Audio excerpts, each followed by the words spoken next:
میں کچھ دن پہلے ایک جگہ تعزیت اور ڈرتا ڈرتا گیا تعزیت کرنے. پرانے جاننے والے تھے, دوستوں کا رشتہ تھا, تو میں ایک ہی بیٹا تھا, تو وہ مجھے پتا چلا کہ ٹرین ایکسیڈنٹ میں انتقال کر گیا. تو میں ڈرتے ڈرتے گیا کیونکہ معاملہ مشکوک تھا. اور جب میں تعزیت کے لیے اندر پہنچا تو ہمارے جو انکل تھے, جن کا میرے دوست تھے, وہ ان کے کچھ عزیز کہنے لگا کہ حضرت جی آپ کے ساتھ والے باہر جا سکتے ہیں؟ تو میں نے کہا چلے جاتے ہیں. میں دوستوں کو گاڑی میں بھیج دیا, اور جب میں نے اس سے بات چیت کی, کہنے لگا میرا بیٹا ایکسیڈنٹ تو میں نے بنایا ہے, وہ تو خودکشی کر کے مرا ہے. شادی کے 11 سال بعد خدا نے ایک بیٹا دیا تھا, اور مجھ سے غلطی یہ ہوئی, میں نے کہا میرے بیٹے کو تکلیف کوئی نہ آئے. اس کے منہ سے جو نکلا میں نے اسے دیا, جو اس نے مانگا میں نے دیا.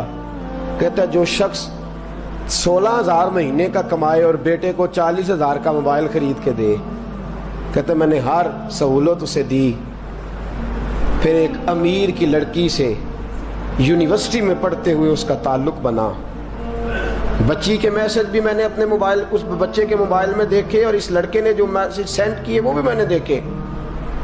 پھر میں گھر پہنچ گیا, میں نے بیٹے سے منتیں کی کہ بیٹا وہ ہمیں رشتہ نہیں دیں گے, ہماری برادری بھی چھوٹی ہے اور ہمارے جیب میں پیسے بھی کوئی نہیں.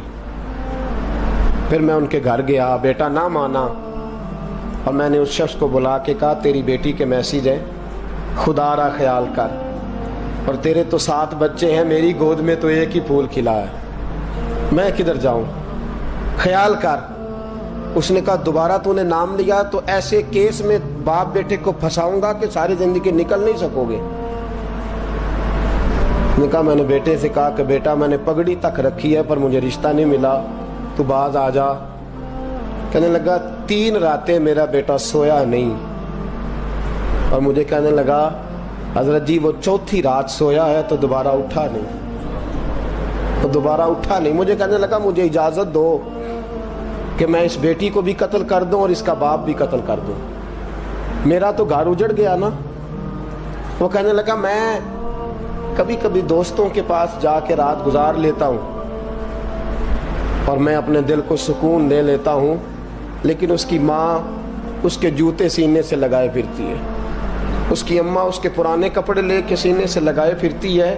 کہنے لگا حضرت جی کوئی کوشش کرو, کوئی دعا کرو کہ اللہ مہربانیاں کرے. میں کہہ تو نہیں سکا ان سے, لیکن میرے دل میں خیال آیا کہ کس نے کہا تھا کہ بچہ یونیورسٹی میں کو ایجوکیشن میں داخل کراؤ, کس نے کہا تھا کہ اس کے ہاتھ میں آگ کا انگارہ دو. میرے دوست, آپ تیز آنچ تیز آگ جلا کے اس کے قریب مکھن رکھو, اور پھر مکھن سے کہو کہ ڈلنا نہ, پھر مکھن سے کہو کہ پگھلنا نہ. بھئی تیز آگ قریب جلا دی اور تو کہتا ہے پگھلنا, یہ کیسا ممکن ہے؟ ہو سکتا ہے؟ بولیے نا, ہو سکتا ہے؟ لڑکا اور لڑکی کٹھے کالج میں پڑھیں, ایک کمرے میں رہیں, ایک چھت کے نیچے رہیں, ایک دوسرے کو دیکھیں, نام جانیں, فون نمبر پاس ہو, اور پھر کہنا کہ تم عشق کا چکر نہ لڑانا, کیسے ممکن ہے؟ اور بڑے سیانے بندے کہتے ہیں حضرت صاحب اعتماد ہونا چاہیے اولاد پہ. میرے نبی پاک کو اپنی بیویوں پہ اعتماد نہیں؟ عبداللہ ابن مکتوم نابینے سے ابھی آئے ہیں تو حضور نے فرمایا پردہ کر لو, حضور کو اعتماد نہیں؟ مصطفیٰ سے پاک گھر کسی کا ہو سکتا ہے؟ فرمایا پردہ کر لو, نقاب ڈالو. سونے وہ تو نابینا ہے, فرمایا تمہیں تو نظر آتا ہے نا, ڈالو نقاب.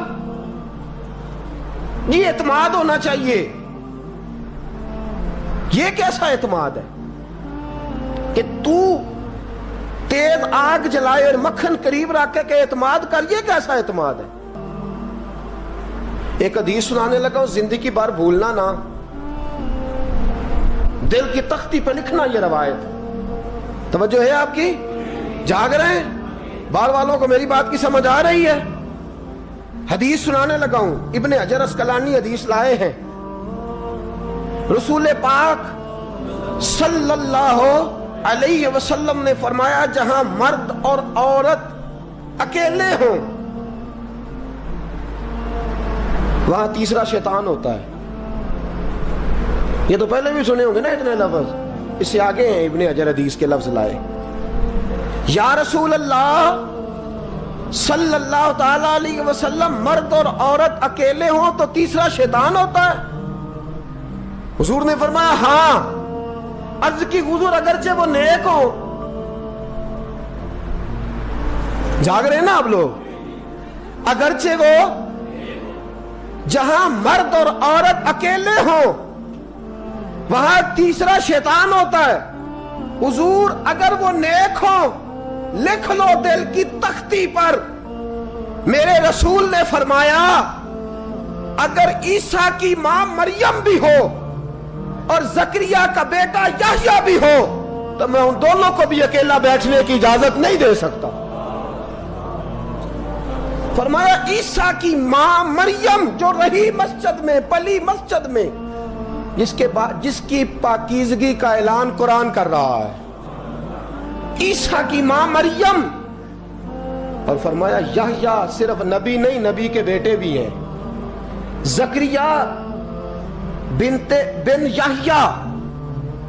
فرمایا اگر یہ دونوں بھی ہوں، ایک نبی ہو اور ایک ولی ہو، مریم اور یحییٰ بھی ہو، مریم اور زکریا بھی ہو، فرمایا میں ان کو بھی اکیلے بیٹھنے کی اجازت، تو کس نیکی اور پرہیز